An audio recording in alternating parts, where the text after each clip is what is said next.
అని మీరు చెప్పినట్లుగానే ఒక టాబ్లెట్ వేసుకుంటే ఇంక క్యాన్సర్ అనేది ఏ మనిషికి రాదు అనే ఒక న్యూస్ వింటే మాత్రం ఊపిరి పీల్చుకుంటారు సార్. కదా? వెరీ ట్రూ, ఆ? Very true. అప్పుడు హాస్పిటల్స్ అన్ని జస్ట్ వచ్చేస్తాయండి.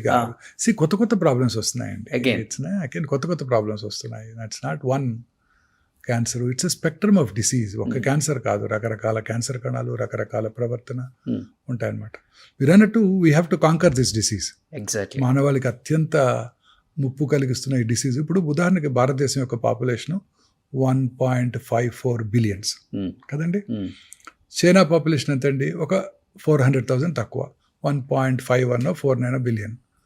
చైనాలో సంవత్సరానికి చూసే కొత్త క్యాన్సర్ కేసులు ఏనా తెలుసా మీకు?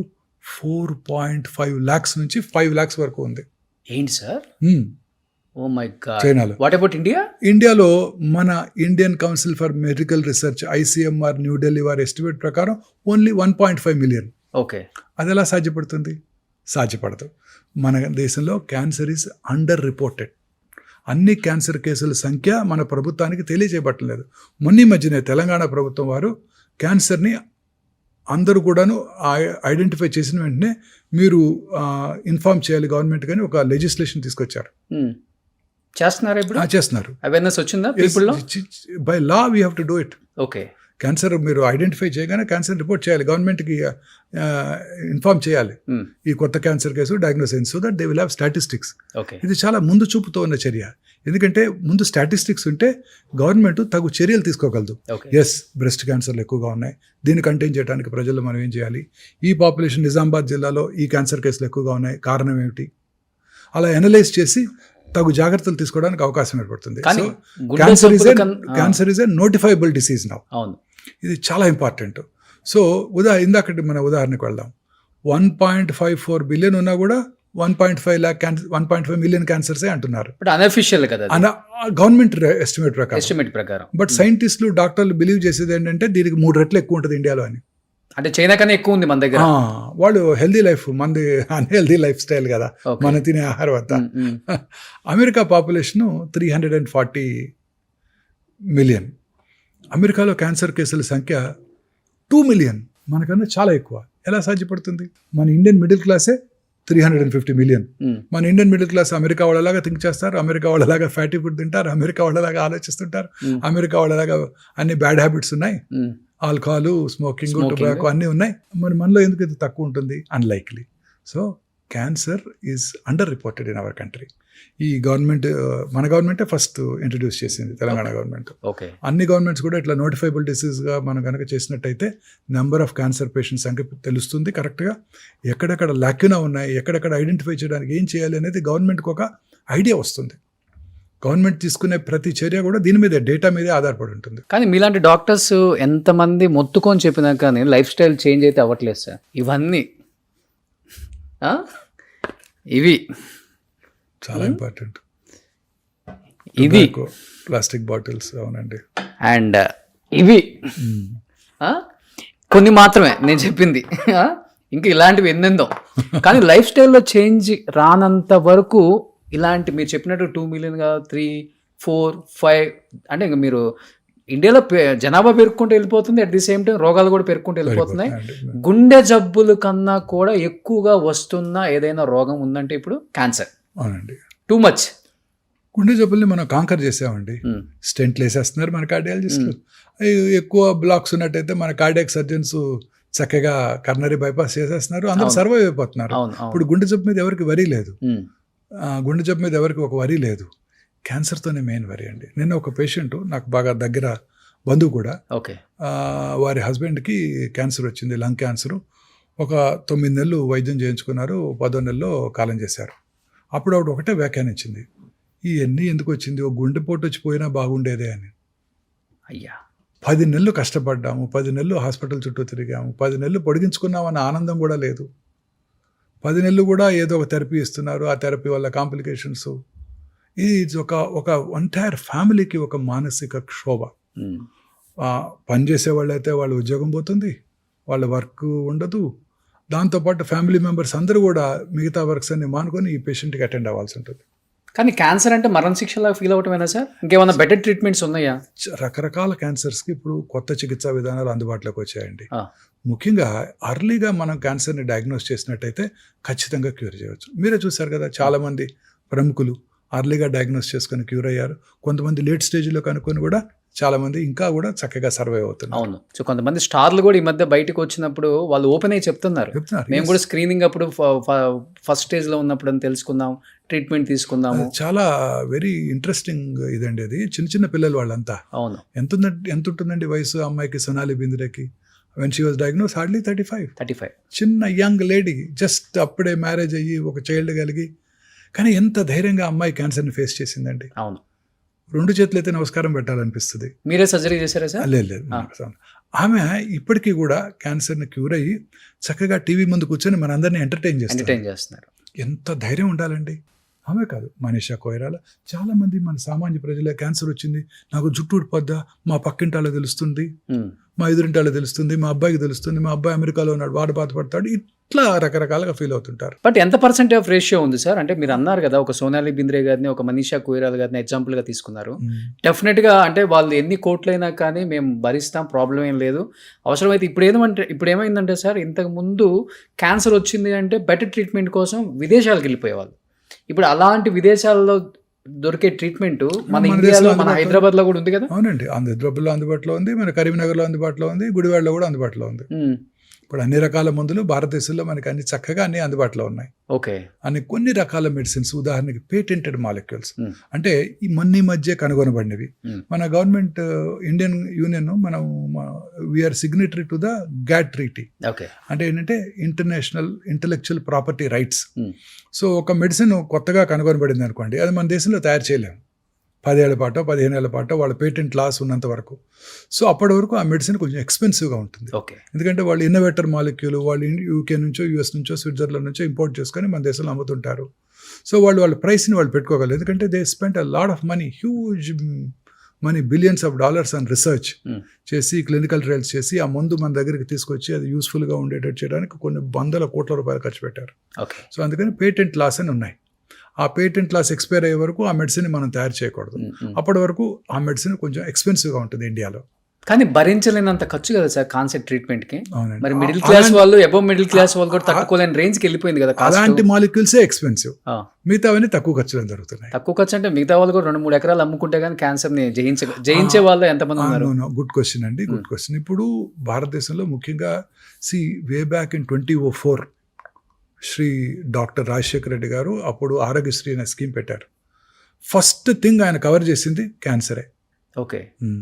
Cancer, cardiac problems, kidney problems, ఈ 3 అప్పుడు ఆయన అప్పుడు చెప్పారు. ఈ 3 కనుక వచ్చినట్టయితే ఒక కుటుంబం సర్వనాశనం అయిపోతుంది, ఈ 3టిని కవర్ చేయాలని వారు చెప్పారు అప్పుడు.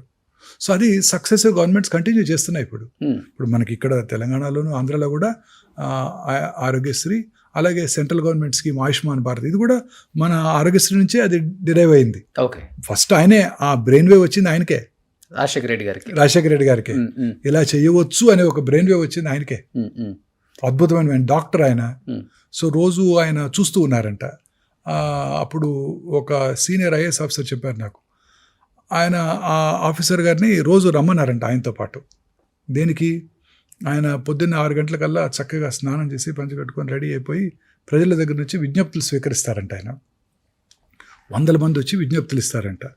ఒక ఐఏఎస్ ఆఫీసర్ గారిని కూడా రమ్మన్నారంట, ఆయన కూడా వచ్చారంట. 6 రోజులు ఆయనతో పాటు వచ్చి విజ్ఞప్తులు స్వీకరించేదాకా ఆయనతో ఉండి ఆయన ఇంట్లోకి వెళ్ళిపోయేవారు, ఈయన ఆఫీస్కి వెళ్ళిపోయారు. 6వ రోజు ఆయన అడిగారంట, ఎందుకు నన్ను పిలుస్తున్నారు మీరని. ఆయన అప్పుడు మీరేం అబ్జర్వ్ చేశారు ఈ విజ్ఞప్తుల దగ్గర అంటే, 99 మంది ఎవరు కూడా మా ఊరికి రోడ్డు వేయించమనో, నాకు ఎలక్ట్రిసిటీ ఇప్పించమనో, మా అబ్బాయికి జాబ్ ఇప్పించమనో అడగట్లేదు. అందులో 99 మంది 100కి ఒకటే అడుగుతున్నారు, ఇదిగో మా తండ్రి గారికి కరోనరీ ఆర్టరీ డిసీజ్ వచ్చింది, సహాయం చేయండి. ఇదిగో మా అక్కగారికి క్యాన్సర్ వచ్చింది, సహాయం చేయండి. కిడ్నీ ఫెయిల్యూర్ అయింది, సహాయం చేయండి. ఇవే కారణాలు, ఈ 3. ఓకే. ఈ 3టిని మనం అడ్రస్ చేసామంటే మన చరిత్రలో నిలిచిపోతామని చెప్పాడంట ఆయన. Okay. He could address that. అది స్కీమ్. ఆ రోజుల్లో మన state government budget, combined state government budget 40,000 కోట్లు ఉన్నప్పుడు ఆయన 3,000 కోట్లు దీన్ని కేటాయించారు. అవును. కేటాయించి అందరికీ కూడా ఈ స్కీమ్ అందుబాటులోకి వచ్చారు. ఇదే స్ఫూర్తిగా తీసుకొని భారతదేశంలో అన్ని రాష్ట్రాలు ఇప్పుడు యూనియన్ గవర్నమెంట్ కూడా ఓకే. ఆయుష్మాన్ భారత్ని పెట్టారు. బట్ మీలాంటి ప్రముఖులను పిలిచి మాట్లాడటం జరిగిందా సార్? ఆయన వన్స్ అలాంటి స్కీమ్ లో పెట్టిన అందరితో తర్వాత మాట్లాడారు. ఆయన అందరితో Okay. మాట్లాడారు. ఓకే. అందరితో మాట్లాడారు. అంటే ఆయన మాట్లాడలేరు, ఆయన పెద్ద ఆయన. ఆ గవర్నమెంట్ డిపార్ట్మెంట్ హెల్త్ సెక్రటరీ గారు అందరిని పిలిచి మాట్లాడారు. అన్ని హాస్పిటల్ ఆయన పర్సనల్గా వెళ్ళి కలిసి మాట్లాడారు. ఓకే. శ్రీ అగర్వాల్ అని ఆయన అందరినీ కలిశారు. ఆయన కార్డియాక్ ప్రతి కార్పొరేట్ హాస్పిటల్కి వెళ్ళారు, ప్రతి గవర్నమెంట్ హాస్పిటల్కి వెళ్ళారు. అందరితో మాట్లాడి ఆయన ఒక స్కీమ్ తయారు చేశారు. ఓకే. కానీ మీ స్పెషాలిటీయే సర్జికల్ ఆంకాలజీ. కానీ తప్పదు, ప్రతి ఒక్కళ్ళు వచ్చిన వాళ్ళకి మీకు క్యాన్సర్ ఉంది అని చెప్పడం చాలా చాలా కష్టం సార్. ఒక మనిషికి ఎంత కష్టం అంటే అది ఇంకా భరించలేం. అతనే బరస్ట్ అయిపోతాడు, ఫ్యామిలీ మొత్తం బయట కూర్చొని బరస్ట్ షార్ట్ అయిపోతాడు. అయిపోతుంది. You're right. అలా డైలీ చెప్తారు కదా, చెప్పినప్పుడు మీ ఫీలింగ్ ఏంటి? జనరల్గా ఇప్పుడు ఏంటంటే ప్రజల్లో చాలా అవగాహన వచ్చేసింది. నా దగ్గరకు రాకముందే వాళ్ళు జనరల్ ఫిజిషియన్ దగ్గరకో వారి సొంత ఫ్యామిలీ ఫిజిషియన్ దగ్గరకో వెళ్తున్నారు. అక్కడ డయాగ్నోస్ చేయబడుతుంది, వాళ్ళు దాంతోనే నా దగ్గరకు వస్తారు. ఓకే. మీరు అనేది చాలా కరెక్ట్. నా దగ్గర ఓపిక రాగానే వాళ్ళు ఎవరు రిసెప్టివ్గా ఉండరు, అందరూ ఇట్లా కోపంగా చూస్తుంటారు. బాధతో, నేనేం చెప్తాను అన్న ఆతృతతో, ఆవేదంతో. I can understand them. నా స్టాఫ్కి అంతా అదే చెప్తాను. మనం ట్రీట్ చేసే patients are separately entirely different group. Okay. ఒక అమ్మాయి డెలివరీకి వచ్చింది అనుకోండి, సెలబ్రేషన్ అది వాళ్ళకి. చక్కగా మాట్లాడుతుంటారు, స్టాఫ్తో స్వీట్స్ పంచిపెట్టుకుంటుంటారు. ఇది అలా కాదు. ప్రతి వాళ్ళు ఎంతో డిప్రెషన్తో లోనవుతుంటారు. 2 రకాలుగా. ఒకటి, ఫస్ట్ సొంత వాడిని కోల్పోతున్నారు, కోల్పోతామేమోనన్న భయం. రెండోది, ఆర్థికంగా మీరు అన్నట్టు డ్రైన్ అవుట్ అయిపోతారు పూర్తిగా. సో డ్రైన్ అవుట్ అవుతారు. Cancer treatment is prohibitively expensive. కారణం ఏంటండి? ఈ ఎక్విప్మెంట్ అంతా కూడా. ఇప్పుడు ఉదాహరణకి పెట్ సిటీ స్కాన్ మెషిన్ అన్నీ కూడా ఇంపోర్టెడే. ఇంపోర్ట్ చేసుకుని మనం కొన్నప్పుడు 27% కస్టమ్సే కట్టాలి. మొన్నటి వరకు 37%, ఈ మధ్య తగ్గించారు 1 year బ్యాక్. ఎంత ఉంటుంది సార్ ఒక పెట్ స్కాన్? మంచి డిజిటల్ పెట్స్ కానీ 18 crores అండి. 18 crores. అవునండి. పెట్ ఎంఆర్ఐ ఇంకో కొత్త పరికరం అందుబాటులోకి వచ్చింది. పెట్ ఎంఆర్ఐ విత్ పెట్ $5 million.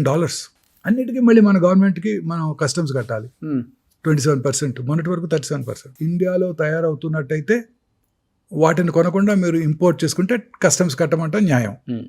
ఇండియాలో తయారవ్వకపోయినా ఇంపోర్ట్ చేసుకుంటే వాటి కూడా కస్టమ్స్ కట్టమంటాం అంత న్యాయం కాదేమో. ఎందుకంటే లోపలికి వస్తుంటే సార్ ఒక జనరల్ హాస్పిటల్ ఉన్నట్టు ఉంది మీ హాస్పిటల్ కూడా. అన్ని హాస్పిటల్స్ అలానే ఉన్నాయి, ఎస్పెషల్లీ ఆంకాలజీ డిపార్ట్మెంట్. లేదండి, మాది కాదు. మీరు ఏ హాస్పిటల్ కానీ వెళ్ళండి, ఢిల్లీలో కానీ, బాంబేలో కానీ, హైదరాబాద్ కానీ అన్ని అలానే ఉన్నాయి. క్యాన్సర్ హాస్పిటల్స్ అన్ని అలానే ఉంటాయి, అన్ని అలానే ఉంటాయి. మీకు చిన్న ఇంట్రెస్టింగ్ థింగ్ చెప్తాను.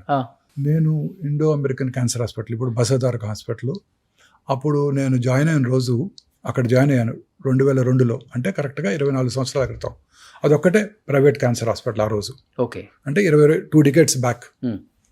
45 మందే పేషెంట్స్ రేడియోథెరపీ కౌచ్ మీద. హార్డ్లీ ఇన్ పేషెంట్స్ ఒక 12-13. అది ప్రైవేట్లో అదొక్కటే ప్రైవేట్లో కాదు, మొత్తం హైదరాబాద్ సిటీకి అదొక్కటే లైనర్ యాక్సిలరేటర్. ఓకే. అంటే అడ్వాన్స్డ్ రేడియేషన్ చికిత్సా పరికరం అదొక్కటే. ఇప్పుడు 45 ఉన్నాయి. ఏ మెషిన్ మీద ఖాళీ లేదు. 2 దశాబ్దాలలో నా కళ్ళ ముందు వచ్చిన మార్పు ఇది. క్యాన్సర్ ఇన్సిడెంట్స్ ర్యాపిడ్గా పెరిగిపోతుంది. కారణం ఏంటి? ఇదిగో మీరు చూపించినవే. లైఫ్ స్టైల్, తీసుకునే డయట్, లైఫ్ స్టైలు, మానసిక సంఘర్షణ, ఆందోళన, ప్రశాంతత లేకపోవటం. ఒకసారి క్లుప్తంగా చెప్పగలరా సార్? లైఫ్ స్టైల్ అన్నారు కాబట్టి డెఫినెట్గా ఈ పాడ్కాస్ట్ కొన్ని కోట్ల మంది చూస్తారు ఈరోజు. లైఫ్ స్టైల్ చేంజెస్ అంటే రూరల్ ఏరియాలో ఎస్పెషల్లీ వాళ్ళకి అర్థమయ్యే విధంగా, మెట్రోపాలిటన్ సిటీస్లో ఎట్లయినా తెలుగు అందరికి వచ్చు కాబట్టి, ఎలాంటి లైఫ్ స్టైల్ అంటే చెప్పి చెప్పి చెప్పి చెప్పి చెప్పి చెప్పి చెప్పి మీరు అన్నట్లుగా 45 మిషన్లలో ఒక్క మిషన్ కూడా ఖాళీ లేదు ఈరోజు. మార్నింగ్ స్టార్ట్ అయితే మిడ్ నైట్ వరకు, అసలు మిడ్ నైట్ కాదు, ఏ హాస్పిటల్లో ఖాళీ లేదు. అట్లా అయిపోయింది. గవర్నమెంట్ హాస్పిటల్లో ఖాళీ లేదు, ప్రైవేట్ హాస్పిటల్లో ఖాళీ లేదు, ఎక్కడా లేదు, దేశంలో ఎక్కడా లేదు. How we will change our life style? In spite of 70% of Indian districts do not have cancer hospitals. ఒక సౌత్ ఇండియాలోనేనండి క్యాన్సర్ హాస్పిటల్స్ ఎక్కువగా ఉంది, అన్ని చోట్ల ఈవెన్గా ఉంది. మీరు నార్త్కి వెళ్తే ఒక్కటి కూడా లేదు. ఉదాహరణకి మధ్యప్రదేశ్లో మహాకౌశల్ ఏరియా నుండి 18 districts ఒక్కటే క్యాన్సర్ హాస్పిటల్. జబల్పూర్లో, అవును, అన్ని చోట్ల అంతేనండి. చాలా తక్కువ నార్త్ ఇండియాలో. ఇప్పుడిప్పుడే కొత్త కొత్త క్యాన్సర్ హాస్పిటల్ అక్కడ కూడా గవర్నమెంట్ చూస్తుంది. లాస్ట్ ఇయర్ యూనియన్ గవర్నమెంట్ కూడా మిసెస్ సీతారామన్ గారు వారి బడ్జెట్లో 300 అవుట్ పేషెంట్ క్యాన్సర్ చికిత్సా కేంద్రాలను ఏర్పాటు చేయాలని ప్రతిపాదించారు. ఓకే. స్టేట్ గవర్నమెంట్స్ అన్నీ కూడా మోటివేట్ చేయాలి ఈ క్యాన్సర్ చికిత్స కేంద్రాలను ఏర్పాటు చేయడానికని. సో బేసిక్గా రెగ్యులర్ లైఫ్ స్టైల్లో ఎలాంటి చేంజెస్ ఉంటే దీన్ని అసలు మనం అరికట్టచ్చు సార్? సార్ నా ఉద్దేశంలో మోస్ట్ ఇంపార్టెంట్ మనం తీసుకునే ఆహారం, ఓకే, మనం ఎక్స్పోజ్ అయ్యే ఎన్విరాన్మెంట్. ఓకే, ఉదాహరణకు మీరు అన్నారే గ్రామీణ ప్రాంతాల్లో మన ప్రజలు ఎలాంటి లైఫ్ స్టైల్ ఉంచుకోవాలి, అర్బన్ ఏరియాలో ఎలా ఉండాలి అనేది. గ్రామీణ ప్రాంతాల్లో ఇప్పటికీ కూడా క్యాన్సర్ ఇన్సిడెన్స్ చాలా తక్కువగా ఉందండి. అర్బన్ ఏరియాస్తో పోల్చినట్టయితే మన భారతదేశంలోని గ్రామీణ ప్రాంతాల్లో కొత్త క్యాన్సర్ కేసుల సంఖ్య పెద్దగా పెరగలేదు. అర్బన్ ఏరియాస్లో మాత్రం ర్యాపిడ్గా పెరిగిపోయింది. అంటే ఈ అర్బనైజేషన్ అనేది ఒక ముఖ్యమైన లైఫ్ స్టైల్ చేంజ్. మనం తీసుకునే ఆహారం, processed foods, red meat, frozen meat. మీరు చూస్తున్నారు కదా రోజు FSSAI ఏదో అంటారు, వాళ్ళు సర్వే చేస్తే అన్ని చోట్ల కూడా కల్తీ కలిగినవే ఉంటున్నాయి. రకరకాల క్రిమిసంహారక మందులు వాడుతున్నారు, రకరకాల ఫెర్టిలైజర్స్ వాడుతున్నారు, రకరకాల కలర్స్ వాడుతున్నారు. మీరు ఇప్పుడు ఆ చికెన్ మంచూరియా అన్నింటినీ కర్ణాటకలో బ్యాన్ చేశారు. అవునండి, బ్యాన్ చేశారు. మనం వాడే ఆఖరికి మనం తినే పీచు మిఠాయికి వేసే రంగుతో సహా, చిన్నప్పుడు తిన్నారు కదా స్కూల్ దగ్గర పీచు మిఠాయి, ఆ పీచు మిఠాయికి వేసే రంగుతో సహా అనేక రకరకాల ఆహార పదార్థాలని మనం ఇప్పుడు ఉదాహరణకి మన మ్యాంగోస్ని ప్రపంచంలో ఎవరు తీసుకోవట్లా. మన మ్యాంగోసే 70% రకరకాల మ్యాంగో పేర్లున్నా మీరు ఒక్కటి తెలుసుకోవాల్సింది ఏంటంటే 70% ఆఫ్ ఎక్స్పోర్ట్ చేసే మ్యాంగోస్ ఓన్లీ ఆంధ్రప్రదేశ్ నుంచే జరుగుతుంది ఇప్పటికీ కూడా. మహారాష్ట్రలో అల్ఫోన్సా ఏవో పేర్లు ఉన్నాయి, ఉత్తరప్రదేశ్లో అవన్నీ తక్కువ, ప్రొడక్షన్ మనకే ఎక్కువ, తెలుగు రాష్ట్రాల్లోనే ఎక్కువ, అందులో ఆంధ్రప్రదేశ్లో ఎక్కువ. ఉలవపాడు మంచి ఫేమస్, అన్ని ఉలవపాడు, నూజివీడు అన్నీ ఫేమసే. బట్ ఈ సంవత్సరం జపాన్ తీసుకోలేదు, ఆఖరికి నేపాల్ కూడా మన మ్యాంగోస్ని ఇంపోర్ట్ చేసుకోవడానికి ఒప్పుకోలేదు. ఎందుకంటే మన దగ్గర క్యాన్సర్ ఎక్కువ, క్రిమిసంహారక మందులు, ఫెర్టిలైజర్స్ వాడుతున్నారు, రకరకాల పొల్యూషన్ ఫెర్టిలైజర్స్ అన్నీ వీటి వల్ల తీసుకోవట్లేదు. సో ఇలా అనేక రకాలు ఈ కలర్స్, మనం తీసుకునే ప్రాసెస్డ్ ఫుడ్, అలాగే మనం వాడే automobile pollution, environmental pollution, factories, urban ఏరియాస్లో ఉండే ప్రతి కెమికల్ ఇండస్ట్రీ, ఆఖరికి any for that matter colours, అంటే ఇప్పుడు రంగులు అమ్ముతుంటారు కదా, వాళ్ళు కూడా లూజ్గా అమ్మినట్టయితే వాళ్ళకి వచ్చే అవకాశాలు ఎక్కువ. ఓకే, డై చేసే బార్బర్స్ ఉంటారు, రోజుకు ఒక 20 మందికి డై చేస్తున్నాడు అనుకోండి, అతనికి వచ్చే అవకాశాలు ఎక్కువ. డై వేయించుకునేవాడి కన్నా వేసేవాడికే ఎక్కువ, ఎందుకంటే ఎక్కువ మందికి వేస్తాడు కదా. మీరు డై ఎప్పుడు వేసుకుంటారు? నెలకోసారి వేసుకుంటారు, ఆయన రోజు 20 మందికి వేస్తుంటాడు కదా, పాపం వాళ్ళకి వచ్చే అవకాశాలు ఎక్కువ. ఓకే, అలా ఇండస్ట్రియల్ పొల్యూషను, మనం వాడే oils, repeated use of oils. మా హాస్పిటల్ ముందే మిర్చి బండి ఉంటుంది, పొద్దున ఆయిల్ పోస్తాడు, అదే ఆయిల్లో ఫ్రై చేస్తుంటాడు రిపీటెడ్గా, మిగిలిపోయిన ఆయిల్ మళ్ళీ రేపు పొద్దున క్యాన్సర్ హాస్పిటల్ ముందు. ఓకే, ఎంతో ఆనందంగా మనం తింటుంటాం చోలే భటూరాలు, బజ్జీలు, ఇవన్నీ రిపీటెడ్ ఆయిల్స్, ఇవన్నీ కూడా చాలా ప్రమాదకరం అండి. వన్స్ ఇన్ 2 months 3 months అలా ఓకేనా సార్? లేకపోతే రెగ్యులర్గా తినే వాళ్ళకి ఎక్కువ ఇలాంటి అది కూడా ఇంట్లో వేసుకొని తినడం బెటర్. ఓకే, ఇవన్నీ కూడా ప్రమాదకరమేనండి. ఓకే, అనేక రకాలుగా మనం ప్రమాదాలు గురవుతున్నాం. మీరు అన్నట్టు water bottle, plastics, micro plastics, లేని పదార్థమే లేదు, ఆ లిడ్లోంచి వెళ్ళిపోతుంటాయి. అన్ని రకాలుగాను మనం ఈ క్యాన్సర్ కారక పదార్థాలు, కార్సినోజన్స్కి ఎక్స్పోజ్ అవుతున్నాం అర్బన్ ఏరియాస్లో. దానికి తోడు ఈ మానసిక ఆందోళన, దానివల్ల కూడా క్యాన్సర్ 100%. నేను నమ్మేది అదే ముఖ్యమైన కారణం ఏంటో చూసిన పేషెంట్స్ ఉన్నారా? డెఫినెట్ గా ఎక్కువ హై సొసైటీ వాళ్ళు కూడా వస్తారు. నేను చాలా క్లియర్ గా ఒక చిన్న ఎక్స్ప్లెనేషన్ చెప్తాను వినండి. మన బాడీలో ఇందాక అనుకున్నాం మనం T cells ఉంటాయి, అవును, కిల్లర్ సెల్స్. అవి మన బాడీలోకి వచ్చే ప్రతి ఫారిన్ బాడీని డిస్ట్రాయ్ చేసేస్తాయి. అది క్యాన్సర్ కానివ్వండి, వైరస్ కానివ్వండి, బ్యాక్టీరియా కానివ్వండి, ఏదైనా కానివ్వండి. ఆ T cell ఇమ్యూనిటీ మన దీని మీద, మానసిక ఆందోళన మీద ఆధారపడి ఉంటుంది. మనం మానసికంగా ఎక్కువ ఆందోళన పడితే మన T cells సరిగా పనిచేయవు, మన ఇమ్యూనిటీ తగ్గిపోతుంది. మన బాడీలో రకరకాల చేంజెస్, మ్యూటేషన్స్ జరుగుతుంటాయి మన జీన్స్లో, కానీ మన ఓన్ ఇమ్యూనిటీ ఆ జెనెటిక్ మ్యూటేషన్స్ని ప్రాబబ్లీ బ్లాక్ చేసేస్తుంది. తద్వారా మనకి ఇల్నెస్, జబ్బులు రాకుండా కాపాడుతుంది. అది క్యాన్సర్ కానివ్వండి, స్ట్రోక్ కానివ్వండి, కర్నరీ ఆర్టరీ డిసీజ్ కానివ్వండి. మానసికంగా ఆందోళనకు లోనైతే హార్ట్ అటాక్ వచ్చే అవకాశాలు, బ్రెయిన్ స్ట్రోక్ వచ్చే అవకాశాలు, క్యాన్సర్ వచ్చే అవకాశాలు కూడా పెరిగిపోతాయి. సో అన్నిటికన్నా ఇంపార్టెంట్ నా ఉద్దేశం, ఇవన్నిటికన్నా ఇంపార్టెంట్ నా పర్సనల్ ఉద్దేశం ఇదే. క్యాన్సర్ రావడానికి కానివ్వండి, ఏ జబ్బన రావడానికి కారణం ఇదే, మానసిక ఒత్తిడి. మానసిక ఒత్తిడి. మన అబ్బాయికి నీటిలో సీట్ రాలేదు, పక్క అబ్బాయికి వచ్చింది, పక్కింట్లో అబ్బాయికి వచ్చింది. మనకేమో మారుతి కారు ఉంది, పక్కింట్లో వాళ్ళేమో టయోటా కారు కొనుక్కున్నారు. ఇలా అనేక రకాల ఒత్తిళ్ళు. ఆ తర్వాత వర్క్ ప్లేస్ ప్రెషర్స్. బాస్ ఇవాళ మన తిట్టాడు, మనం పని చేయలేదన్నాము, చేయలేకపోతున్నాము, మనకు ఒంట్లో బాగాలేదు, అయినా కానీ బాస్ రమ్మంటున్నాడు వాళ్ళ పనికి. ఇప్పుడు కంపెనీస్లో ఇది ఒకటి ఎక్కువైపోయింది. మన మీద కన్నా పక్కనోడి మీద ఎక్కువ కాన్సన్ట్రేషన్ పెట్టి వాళ్ళ లైఫ్ని ఎలా బదనం చేద్దాం, వాడిని ఎలా కంపెనీ నుంచి బయటికి పంపించేద్దాం, అనేక రకాల ఒత్తిళ్లకు లోనవుతున్నాయి.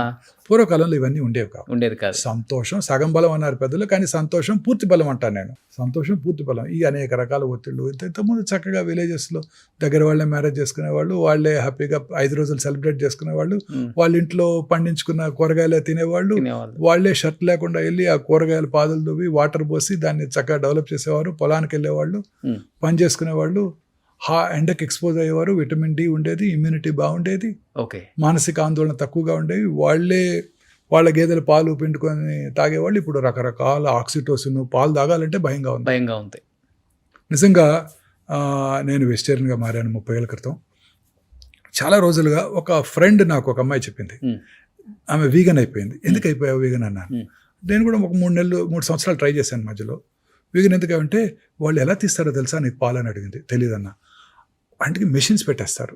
అవును, బఫెలో మిల్క్ కౌస్కి. ఆ మెషిన్స్ ఏం చేస్తాయి, పిండేస్తుంటాయి.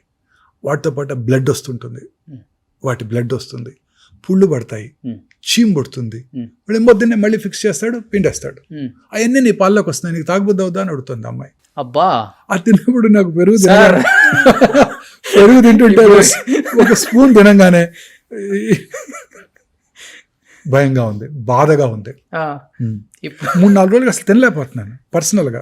ఇప్పుడు చాలా మంది న్యాచురల్ మిల్క్ అని చెప్పే వాళ్ళందరూ ప్యాకెట్స్ మానేస్తారు. ఇంకా ప్యాకెట్స్ న్యాచురల్ మిల్క్ అయినా మెషిన్ తోనే. అవును, 200% మీరు చెప్పింది కదా. అది ఇంజూర్ చేస్తుంది కదా. అవును, బ్లడ్ కారుతుంది కదా, పుండు పడుతుంది కదా, వాడికి తెలియదు కదా యాంటీబయాటిక్ రాసుకోవాలని అక్కడ. అవును, ఆ బాధ అంతా మనకే వస్తుంది కదా. ఎంత పాస్చరైజ్ చేసినా అసలు ఎంత మరగబెట్టినా కానీ అది ఉంటుందా సార్? ఉన్నా లేకపోయినా మనసులో ఆ థాట్ నాకు తినబుద్ది కావట్లా. మీరు మానేసారు కంప్లీట్గా పాలు? 4 రోజుల నుంచి అసలు పూర్తిగా తినలేకపోతున్నాను. ఓ స్పూన్ తినగానే మనసులో అది గుర్తుకొస్తుంది అమ్మాయి చెప్పిన దగ్గర నుంచి. మీకు ఫామ్ హౌస్ లేదా? లేదు. 2 గేదెలు పెట్టుకున్నా సరిపోద్దేమో నిజమే. సో ఇలా రకరకాలుగా మనం ఈ కంటామినెంట్స్కి ఎక్స్పోజ్ అవుతున్నాం. సో మానసిక ఆందోళన ఇవన్నీ కూడా క్యాన్సర్ అవడానికి దోహదం చేస్తున్నాయి. ఇప్పుడు ఇది తర్వాత ఈ రాత్రి పూట ఒత్తిడి, లేట్గా ఇంటికి రావటం, 10ంటికి రావటం, మళ్ళీ ఆన్ టాప్ ఆఫ్ ఇట్ 2 గంటలు టీవీ చూడటం, ఆ తర్వాత లేకపోతే మనం ఉంది కదా మన దెయ్యం మొబైల్స్, దాన్ని చూస్తూ పడుకోవటం, ఆ బ్లూ స్క్రీన్. మనం ప్రశాంతంగా 6 సూర్యాస్తమయం లోపల భోజనం చేసేసి, జెంట్స్ లాగా భోజనం చేసేసి చక్కగా 8-9 పడుకొని పొద్దున్నే కనుక 5-6 కనుక లేచినట్టయితే మీకు ఏ జబ్బు రాదండి. Okay, guarantee. క్యాన్సర్ అసలు రావు. ఎందుకంటే మనం ఇలా ప్రశాంతంగా పడుకున్నప్పుడు రాత్రి మిడ్నైట్ తర్వాత మెలటోనిన్ అనే హార్మోన్ ఉత్పత్తి అవుతుందండి. ఓకే, అది it has strong anti cancer properties. A time నుంచి ఏ టైం వరకు ఉంటుంది సార్? Midnight 12 to 1:30. ఓకే, మీరు రోజు 11 పడుకుంటే రాదు, మళ్ళీ మీకు 9 పడుకోవాలి. 9 పడుకొని 10 లేవండి, చక్కగా మెలటోనిన్ హార్మోన్ ఉత్పత్తి అవుతుంది. మీకు రకరకాల క్యాన్సర్స్ వచ్చే అవకాశాలు చక్కగా తగ్గిపోతాయి. ఇదే అసలు కారణం. ఇప్పుడు చూడండి, రాత్రిపూట ఇలా నేను బంజారాహిల్స్ నుంచి గచ్చిబౌలి వస్తుంటే పొద్దున్న ఎర్లీ మార్నింగ్ వచ్చేస్తాను. నేను ట్రాఫిక్ తక్కువ ఉండదు, 5:30కి వస్తాను. అన్నీ వెల్ లిట్ టవర్స్, 30 అంతస్తులు 50 అంతస్తులు అన్ని చోట్ల అంతా లిట్ టవర్స్, అందరు పనిచేస్తుంటారు పాపం, నైట్ డ్యూటీస్ అంతా. వాళ్ళ అమెరికన్ టైంకి పనిచేయాలి కదా, మరి వాళ్ళు ఇక్కడ వాళ్ళకి డే, ఇక్కడ నైట్ కదా. కాల్ సెంటర్స్ అంటారు, బీపీ ఆఫీస్ అంటారు, రకరకాల ఆఫీసెస్ ఉన్నాయి కదా, జీసీసీస్ అంటారు, నైట్ పని చేస్తున్నారు. వీళ్ళందరికీ ఈ హార్మోనే ఉత్పత్తి అవుతాం. కానీ మీరు చెప్పారు ఒక మాట, 30 years బ్యాక్ నాన్ వెజ్ వదిలేసాను అని. అవునండి, వదిలేసాను. ఏదైనా బలమైన రీజన్ ఉందా? బికాస్ ఆఫ్ రెడ్ మీట్ తిన్నా ఇవన్నీ? లేదండి, that was not a regular reason. I gave up 32 years ఇప్పటికి. 32 years నాన్ వెజ్ కానీ ఎగ్ కూడా తినండి. I'm very happy. Plant based protein is the best protein. Animal protein కన్నా plant based proteins are the best proteins. కానీ మీ daily దినచర్యలో ఒక్క plastic పదార్థం నుంచి అంటే ఒక వస్తువు నుంచి కూడా ఏం తీసుకునే ఛాన్స్ లేదు. జనరల్ గా అవాయిడ్ చేసి ఎప్పుడు హాస్పిటల్లోనే ఉంటాను కదండి, మీలాగా తిరగాల్సిన అవసరం లేదు. ఓకే, సో ఆ బాధలు లేవు. మాలాంటి తిరిగే వాళ్ళ కోసం చెప్పండి సార్. ఇప్పుడు లైఫ్ మన చిన్నప్పుడు మన ఊళ్ళలో మరచెం బండి ఉండేది తెలుసా, మీ చిన్నపిల్లలు మీకు తెలియదు. అవును, మరచెం ఉంది. ఉందా, చూసారా ఎప్పుడైనా? షూర్. అలా స్క్రూ చేసి పట్టుకెళ్ళేవాళ్ళు, అలాంటిది పట్టుకెళ్ళాలి. వర్క్ ప్లేస్ క్యారీ చేయాలి, డెఫినెట్. రాగి మరచంతో వాటర్ తాగండి. సో లక్కీగా నేను ఒక చోటే పని చేసుకుంటాను, నాకు అన్ని పక్కనే ఉంటాయి కాబట్టి నాకు అవసరం లేదు. బట్ మిగతా వాళ్ళు పని చేసుకునే వాళ్ళందరికీ అవసరమే కదా. ఇప్పుడు మనతో మీతో పాటు వచ్చారు మీ స్టూడియోకి, ఇక్కడికి అందరూ పాపం పొద్దున్న ఎప్పుడో బయలుదేరుతారు, వాటర్ తాగాలి, క్యారీ చేయలేరు, బైక్ మీద వస్తారు పాపం. ఇప్పుడు నేను వచ్చిన దగ్గర నుంచి ఒక 1 hour అయింది. మీ ఇక్కడంతా కూడా ఎక్కడ కూడా ఒక ప్లాస్టిక్ అంటే అంతా వాటర్ బాటిల్స్, గ్లాస్ సీసాలు అండ్ గ్లాసెస్ ఉన్నాయి. బ్లాక్ కాఫీ ఇచ్చారు, అది కూడా ఏదో some different type of. True. ఇప్పుడు హాస్పిటల్ క్యాంటీన్లో అంటే మనం మేనేజ్ చేయట్లేదు, ఎవరో చేస్తున్నారు. బట్ ఇప్పుడే కొన్ని ఇవాళే అనుకున్నాను, చాలా బాగున్నాయి. ప్లాస్టిక్ ప్లేట్స్ కూడా తీసేస్తున్నాం మీకు తొందరలో. కాస్ట్ పెరిగిపోతుంది, బట్ తప్పట్లేదు. కానీ మీరు ఫస్ట్ ఒకటి చెప్పారు సార్, డెఫినెట్గా లైఫ్ స్టైల్ అనేది చేంజ్ చేసుకోవాలి regarding the food style. But మీరు చెప్పినట్లుగానే ఇప్పుడున్న మీరు లైఫ్ స్టైల్ అంటే ఈ హైటెక్ సిటీ గచ్చిబౌలిలో ఉన్న కంపెనీస్ పిల్లలు టైంకి ఫుడ్ తినకపోతే గ్యాస్ట్రిక్ ఇష్యూస్ వస్తాయి, ఏదో ఉంటుంది కదా. బట్ డెఫినెట్గా తినాలి ఏదో ఒకటి. బట్ వాడే కంటైనర్స్ ఉంటాయి కదా, అవి నిజంగా అన్ని చోట్ల కూడా ప్లాస్టిక్ యూజ్ చేస్తారు. మా అబ్బాయి రోజు తెప్పిస్తాడు స్విగ్గీ నుంచి, జొమాటో నుంచి. మీ అబ్బాయి అన్నీ ఉంటాయి, బ్లాక్ ప్లాస్టిక్ ఉంటాయి. వాళ్ళు వినరు కదా అన్నమాట. దానివల్ల ఎంత పర్సెంటేజ్ ఉంటుంది? డెఫినెట్ గా హాట్ ఫుడ్ అంతా దాంట్లో పెట్టినప్పుడు దాన్నే మైక్రోవేవ్ లో పెట్టి వేడి చేస్తుంటారు. మీకు 10 నిమిషాల్లో సర్వ్ చేయాలి, 10 నిమిషాల్లో తెచ్చివ్వాలి, 8 నిమిషాల్లో వచ్చేయాలి. కాకపోతే మళ్ళీ మీరు ఫైన్ వేస్తారు వాళ్ళకి. అవన్నీ కార్సినోజెన్సే. మీరు తినే పిజ్జాలు, బర్గర్స్, సమోసాలు అన్ని కార్సినోజెన్సే. మీరు తినే ఆయిల్, ఆ మైదా, చాలాసార్లు చెప్పాను మీకు ఇంతకుముందు 2-3 ఏళ్ళు అని చెప్పి. White maida, refined flour, white sugar, white salt, white light, అన్ని కూడా డేంజరస్ ఏనండి. వైట్ లైట్ కూడా, వైట్ రైస్, అన్ని డేంజరస్ ఏనండి. ఈ ముఖ్యంగా ప్రతి స్వీట్, మన సౌత్ ఇండియన్ స్వీట్ కానివ్వండి, నార్త్ ఇండియన్ స్వీట్ కానివ్వండి, చాలా తక్కువ 1-2 రకాలు తప్ప అన్ని మైదాతోనే చేస్తారు. ప్రతి పేస్ట్రీ మైదాతోనే చేస్తారు. ప్రతి బేకరీ ఐటమ్ మైదాతో చేస్తారు. ఆ బిస్కెట్స్ అండి, మీరు తినే కరాచీ బిస్కెట్స్ కానివ్వండి, చాలా హై హీట్లో దాన్ని వేడి చేసి ప్యూర్ షుగర్ మనకు వచ్చేస్తుంది. అవి డేంజరస్. ప్యూర్ రోగం మన ఒంట్లో పంపించేస్తున్నారు కార్సినోజన్స్ అన్నిటిని. కానీ ఇప్పుడు వాటర్ బాటిల్స్ లో ఇవన్నీ లేవు లక్కీగా. ఈ పేస్ట్రీలు, పిజ్జాలు, బర్గర్లు ఇవన్నీ లేవు, అదృష్టవంతులు. సో ఇప్పుడు వాటర్ బాటిల్స్ కార్లో పెడతాం కదా సార్, కారు ఒక 1 hour బయట ఎండకుంటుంది, మనం లోపలికి వచ్చి షూట్ చేస్తున్నాం అంటే, లేకపోతే ఆఫీస్కి వెళ్ళి వస్తున్నాం. ఆ 1 hour లో ఆ వాటర్ అనేది కొంచెం ఆ బాటిల్లో వేడి ఉండొచ్చు, వేడి ఉంటుంది. నానో పార్టికల్స్ వాటర్ లోకి వస్తాయి, వాటర్ చక్కగా మనం ఇంజెస్ట్ చేస్తున్నాం. 2 things అండి, మనం జీవితాంతం మీరు 2 words వినబోతున్నారండి. ఇంకా మీరు చాలా హెల్త్ యాక్ట్స్ చేస్తుంటారు, 100 మంది డాక్టర్తో మీరు ఇంటర్వ్యూలు చేస్తుంటారు, మీకున్న ఎక్స్పీరియన్స్ ఉంది. ప్రతి డాక్టర్ ఇక మీ ఫ్యూచర్లో 2 words వాడబోతారండి. ఒకటి ఇన్ఫ్లమేషన్, దానికి తెలుగు వర్డ్ కరెక్ట్గా లేదు, దానికి తెలుగే మనమే చేసి వాపు అంటున్నాం, కానీ దానికి తెలుగు వర్డ్ కరెక్ట్గా లేదు. రెండోది గట్ మైక్రోబియం, అంటే మన పేగుల్లో ఉండే బ్యాక్టీరియా. మన పేగుల్లో ఉండే బ్యాక్టీరియా కనుక సక్రమంగా ఉన్నట్టయితే మనకి అన్ని రకాల జబ్బులు వచ్చే అవకాశాలు తగ్గిపోతాయి. బ్రెయిన్ స్ట్రోక్ రాదు, కర్నరీ ఆర్టరీ డిసీజ్ రాదు, ఆర్థరైటిస్ రాదు, రొమటాయిడ్ ప్రాబ్లమ్స్ రావు, క్యాన్సర్ కూడా రాదు. అంతటికి ఇదే కారణం, మన తినేదే కారణం. రోజు ఇప్పుడు చాలా మంది ఎంఫసైజ్ చేస్తున్నారు ఫెర్మెంటెడ్ ఫుడ్స్. మన పాతకాలంలో మన పెద్దలంతా ఏం తినేవారు? Fermented foods. సమ్మర్ వచ్చిందంటే మా చిన్నప్పుడు మా అమ్మగారు కూడా రాత్రిపూట అన్నం తోడేసి పాలలో పొద్దున్నే ఉల్లిపాయ పెట్టి తినమనేవారు బ్రేక్ఫాస్ట్. నేను హైదరాబాద్ వచ్చిన కొత్తలో ఎర్లీ మార్నింగ్ సర్జరీలు చేసేవాడిని. పొద్దున్న 5 గంటలకు ఏదో ఒక నర్సింగ్ హోమ్కి వెళ్ళి సర్జరీ చేసేవాడిని. రాత్రిపూట అన్నం తోడేసుకొని పొద్దున్నే దాన్ని క్యారీ చేసుకుని వెళ్ళిపోయేవాడిని. సర్జరీ అయ్యాక 7:30-8 సర్జరీ అయ్యాక తినేసేసి 8 మన వర్క్ ప్లేస్కి వెళ్ళిపోయేవాళ్ళం. మళ్ళీ వెనక్కి రాలేం కదా ఇంటికి, హైదరాబాద్ ఎక్కడ రాగలం? చక్కగా సద్దన్నం అదే రాత్రి అన్నం తోడేసి పెట్టేది ఆవిడ, చక్కగా పాలేసి తోడేస్తే పొద్దున్నే పెరుగు అయిపోయేది. ఒక స్పూను కొంచెం లెమన్ పికిల్ వేసుకొని తినేవాళ్ళం. తమిళనాడులో ఇది వెరీ ఫేమస్, తైరు సాదం అంటాం. అక్కడ పెరిగా నేను 15 ఏళ్ళు.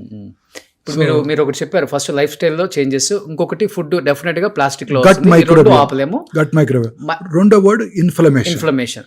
ఇది రకరకాల ఇన్ఫ్లమేటరీ సబ్స్టెన్సెస్. ఓకే. చాలా ఇప్పుడు మీరు నాకు గుర్తుంది నా చిన్నప్పుడు నేను కూడా రిఫైన్డ్ ఆయిల్ తీసుకుంటే అందులో ఫ్యాట్ తక్కువ ఉంటుంది, ఆ రిఫైన్డ్ ఆయిల్ వాడితే మనం హెల్తీగా ఉంటాం, మన హార్ట్ బాగుంటుందని అనేక రకాల అడ్వర్టైజ్మెంట్స్ మన చిన్నప్పటి నుంచి చూస్తాం.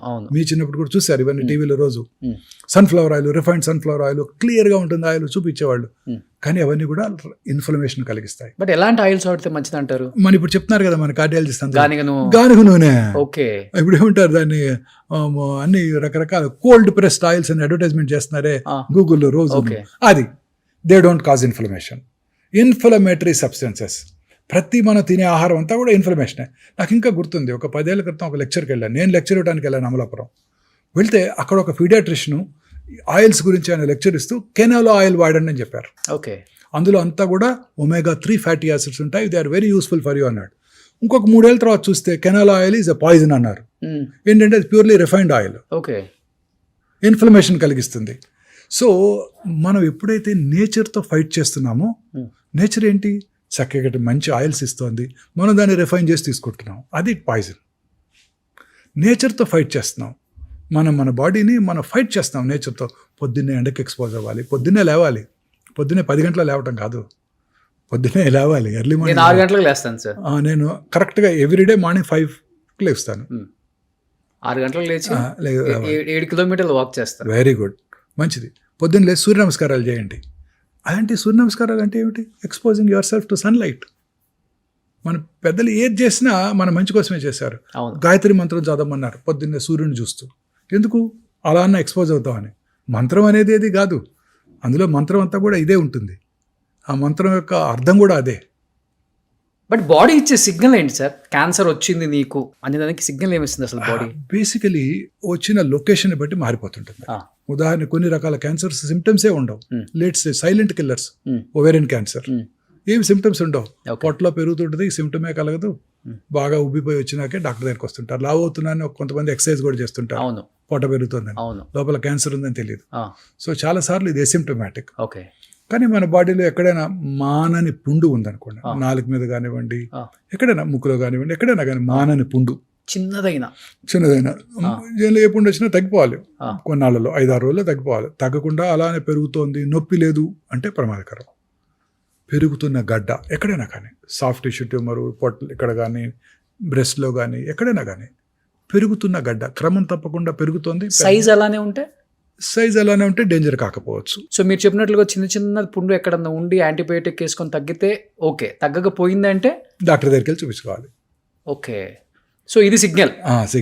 అలా రకరకాల క్యాన్సర్స్కి రకరకాల సింప్టమ్స్ ఉంటాయి. ఉదాహరణకి గ్యాస్ట్రిక్ క్యాన్సర్, తినబుద్ధి కాదు, డైనింగ్ టేబుల్ దగ్గరికి వెళ్తారు, వెనక్కి తిరిగి వస్తారు.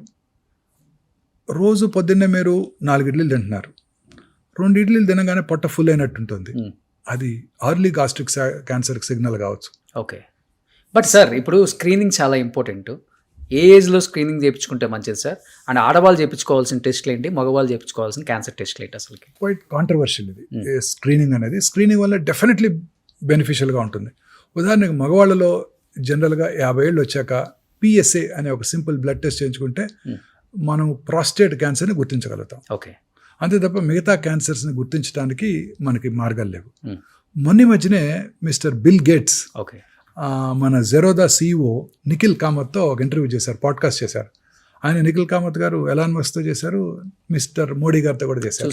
చూశారు కదా. ఈ బిల్ గేట్స్ అని ఒక క్వశ్చన్ అడిగారు, మీ ఆరోగ్యాన్ని ఎలా కాపాడుకుంటావు, మా యంగ్ ఆంటర్ప్రినర్స్కి నువ్వేం సలహా ఇస్తావని. ఆయన ఒకటి చెప్పాడు, నేను రెగ్యులర్గా చెక్ చేసుకుంటాను, స్క్రీనింగ్ చేసుకుంటాను, దానివల్ల నష్టం లేదు. రెగ్యులర్గా వైటమిన్స్ తీసుకుంటాను, దానివల్ల కూడా డౌన్ సైడ్ లేదు అసలు. మూడోది, ఇక ఇది ఒక్కటే క్యాన్సర్ వ్యాధి ఒకటే నాకు భయం కలిగిస్తుంది.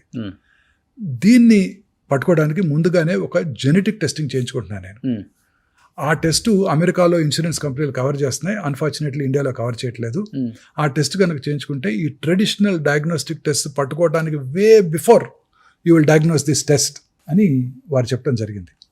అది ఇప్పుడు హైదరాబాద్లో హెల్త్ సెంట్రిక్ అనే కంపెనీ అందుబాటులోకి తీసుకొచ్చింది. అది ముందుగానే మనం స్క్రీన్ చేసుకుంటే నెక్స్ట్ ఫ్యూ ఇయర్స్లో నీకు క్యాన్సర్ వచ్చే అవకాశాలు ఉన్నాయో లేవో ముందే తెలిసిపోతాయి. అవునా? ఎన్ని ఇయర్స్ ముందు తెలిసిపోతుంది సార్? అలా అని చెప్పలేం, కానీ తప్పనిసరిగా ఒక 77 క్యాన్సర్స్ని పట్టేయగలదు. ఎన్ని ఇయర్స్ అంటే ఇప్పుడు ఫర్ ఎగ్జాంపుల్ అది బాడీలో స్క్రీన్ చేసి 2-3 సంవత్సరాల్లో నీకు క్యాన్సర్ వస్తుందని చెప్పగలదు. అర్రే బెస్ట్ కదా అది. బెస్ట్. అప్పుడు మనం ఏం చేస్తాము, ఇవాళే ఒక జెంటిల్మెన్ చూశాను, ఆ టెస్ట్ చేయించుకొని నా దగ్గరికి వచ్చాడు. ఇక్కడ అమెరికాలో చేయించుకున్నారు, ఇక్కడే చేయించుకున్నాను, మన దగ్గర ఉంది. మన దగ్గర ఓకే, ఎంత ఉంటుంది cost? Around it cost about 80 to 1,80,000 దాకా ఉంది. ఓకే. ఆయనకి కోలన్ క్యాన్సర్ వచ్చే అవకాశం ఉందని రాసిచ్చారు. సో అప్పుడు ఏం చెప్పాము, మనకి రెగ్యులర్గా చిన్న simple test, stool occult blood testing. Okay. 3 నెలలకు ఒకసారి బ్లడ్ టెస్ట్, స్టూల్ టెస్ట్ చేద్దాం. తర్వాత ఒక మార్కర్ ఒకటి ఉంది, రఫ్ అంటే అందరికీ పెరగదు, సిఈ అనే ఒక మార్కరు. ఇంకా మూడోది, చాలా రకాల కోలన్ క్యాన్సర్స్ ఆస్పిరిన్ వాడే వాళ్ళలో తక్కువ ఉంటుంది. ఈకోస్పిరిన్ అనే డ్రగ్ వాడతారు, వినారా? Blood thinner. నేను వాడతాను. మా ఫాదర్కి వెరీ ఎర్లీ ఏజ్లో హార్ట్ అటాక్ వచ్చింది, అందుకని నా ఫిజిషియన్ నాకు 30 ఏళ్ల క్రితం అది వాడుకోమని చెప్పాడు. ఒక 75 mg వేసుకుంటారు రెగ్యులర్ వేసుకుంటారు. సో ఆ ఆస్పిరిన్ వాడే వాళ్ళలో కోలన్ క్యాన్సర్ వచ్చే అవకాశాలు తక్కువగా ఉంటాయి. ఓకే. సో అది వాడమని చెప్పాను ఆయనకి. తర్వాత రెగ్యులర్గా ఈ యానిమల్ బేస్డ్ ప్రోటీన్స్, ఫ్యాట్ ఆపేసేయండి పూర్తిగా, నాన్ వెజిటేరియన్ మానేయండి, ప్లాంట్ బేస్డ్ ప్రోటీన్కి మారిపోండి, ఫైబర్ ఎక్కువగా తీసుకోండి, మీ యొక్క మల విసర్జన అలవాట్లు ఏమైనా మార్పులు ఉంటే నా దగ్గరికి రండి అని అన్ని రకాలుగా గైడెన్స్ ఇచ్చి పంపాను ఇవాళ మార్నింగే. ఓకే. 2 సంవత్సరాల తర్వాత మళ్ళీ పరీక్ష చేసుకోవాలి. మేబీ రెగ్యులర్గా చేసుకుంటే క్యాన్సర్ రావడానికి ముందుగా పట్టుకోవచ్చు, ముందుగా పట్టుకుంటే కోలన్ క్యాన్సర్ క్యూర్ అయిపోతుంది. But first stage, second stage అయితే సేఫ్ అనా సార్? 100% సేఫ్. 100% సేఫ్. అంటే ఎన్ని ఇయర్స్ ఉంటుంది వాళ్ళకి? అంటే కోలన్ క్యాన్సర్ లో రకరకాలు ఉంటాయి. నార్మల్ లైఫ్ గడిపేస్తారు, రెగ్యులర్ లైఫ్.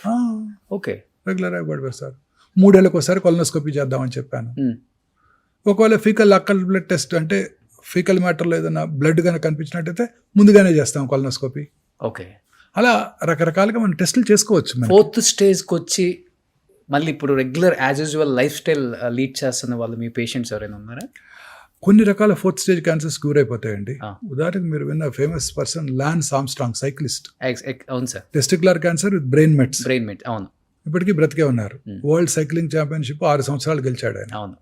సో రకరకాల క్యాన్సర్స్ కొన్ని లేట్ స్టేజ్లో కూడా బతికేస్తారు, కొన్ని రకాల క్యాన్సర్స్ ఎర్లీ స్టేజ్లో కూడా కష్టంగా ఉంటాయి. ఓకే.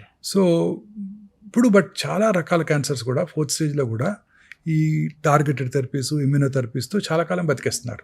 ఓకే. కాకపోతే ఇందాక మనం డిస్కస్ చేసినట్టు they are prohibitively expensive. Targeted therapy కూడా చాలా పెద్ద ప్రాసెస్ చెప్పాలంటే, అందరికి అర్థమయ్యేటట్టు మనం నెక్స్ట్ ఎపిసోడ్లో కూడా మాట్లాడదాం సార్.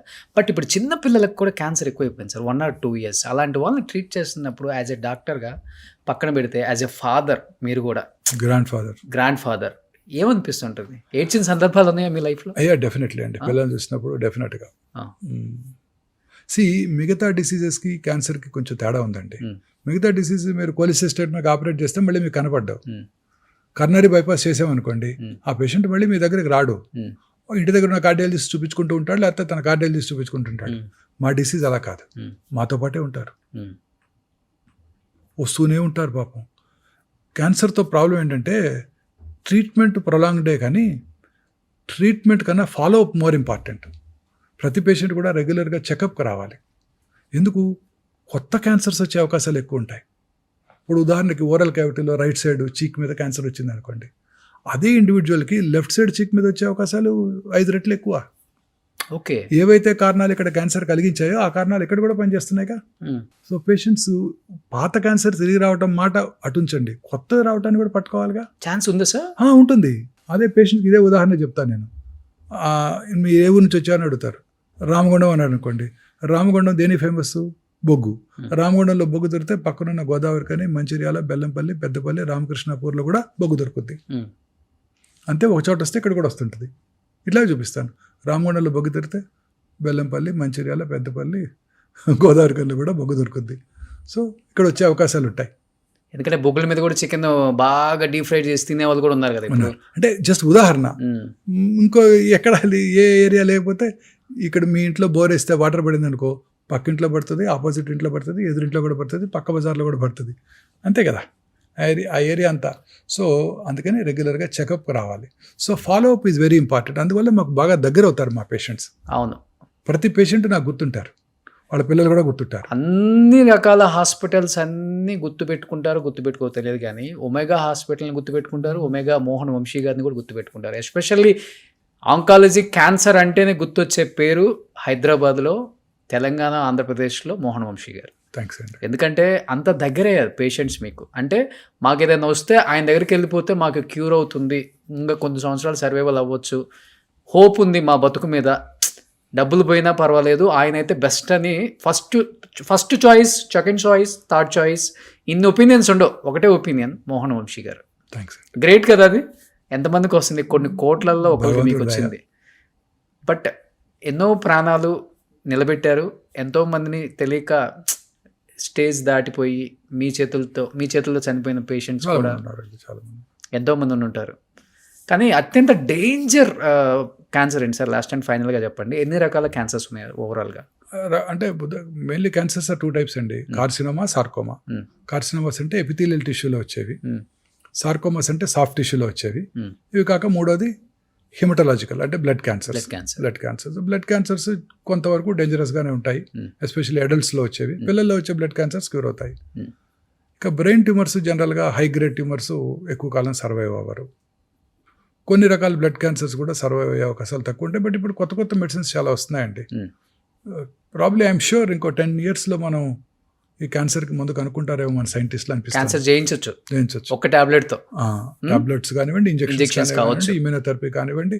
నా ఉద్దేశం ఇంతకుముందు నేను నా లైఫ్ టైంలో చూడలేనేమో అనుకునేవాడిని. ఇప్పుడు lot of research is underway and ఖచ్చితంగా నేను నా ఉద్దేశం 10 yearsలో మనం దీన్ని కాంకర్ చేసేస్తామండి. 3 decades చాలా చేంజెస్ చూశారు కదా. ఇంకా మాక్సిమం 10 years అండి. We will be able to conquer. ఒక డికేడ్లో కాంకర్ చేస్తారు సైంటిస్టులు అనగా. సో లాస్ట్ అండ్ ఫైనల్గా ఈ పాడ్కాస్ట్ చూసే కొన్ని కోట్ల మందికి ఏం చెప్పాలనుకుంటున్నారు? రెగ్యులర్గా ఆకుకూరలు, ఫ్రెష్ ఫ్రూట్స్, వెజిటబుల్స్ ఎక్కువగా తీసుకుంటూ, యానిమల్ ఫుడ్కి దూరంగా ఉంటూ, అలాగే దురలవాట్లకి స్మోకింగ్, ఆల్కహాల్ లాంటివి కూడా దూరంగా ఉంటూ, రెగ్యులర్గా ఎక్సర్సైజ్ చేస్తూ, లీన్ బాడీ మాస్ మెయింటైన్ చేస్తూ, మానసికంగా ఆందోళన లేకుండా ఉన్నట్టయితే క్యాన్సర్ని ఖచ్చితంగా జయించవచ్చు. సో ఫైనల్గా సార్లాగా ఉంటే అన్ని జయించవచ్చు మనం కూడా. సో 33 years బ్యాక్ ఆయన ప్రాక్టీస్ స్టార్ట్ చేసిన 33 years అబ్బాయిలాగే ఉన్నారు. So thanks for the complement. Thank you so much sir. So second ఎపిసోడ్లో ఇంకా చాలా విశేషాలు తెలుసుకున్నాం. Thank you so much. Thanks అండి.